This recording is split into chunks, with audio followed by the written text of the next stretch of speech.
వారం రోజులుగా డోర్నకల్ మున్సిపల్ కేంద్రంలో ప్రజలు తీవ్ర మంచినీటి ఎద్దడిని ఎదుర్కొంటున్న మున్సిపల్ అధికారులు పట్టించుకోవడం లేదని ఆరోపిస్తూ పట్టణ కేంద్రంలోని గాంధీ కూడలిలో యునైటెడ్ డోర్నకల్ వారి ఆధ్వర్యంలో ఖాళీ బిందెలతో నిరసన వ్యక్తం చేశారు. ఈ సందర్భంగా కుందోజు లవన్ మాట్లాడుతూ గత వారం రోజులుగా మంచినీళ్లు రాక పట్టణ ప్రజలు అల్లాడుతున్నారని అన్నారు.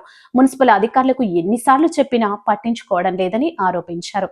ఇప్పటికైనా అధికారులు స్పందించి పట్టణ ప్రజలకు మంచినీటి ఎద్దడి లేకుండా చూడాలని కోరారు. డోర్నకల్లో నీళ్లు రాక ఇయాటికి వారం రోజులు అవుతుంది.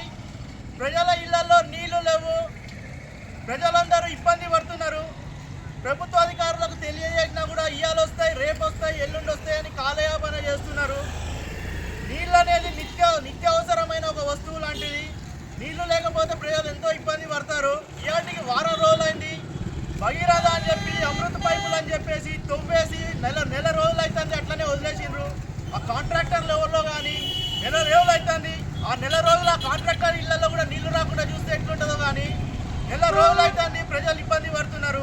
ఇప్పటికైనా నీటి సరఫరా చేసి ప్రజలను ఇబ్బంది పడకుండా చూడాలని ప్రభుత్వ అధికారులకు తెలియజేస్తున్నారు.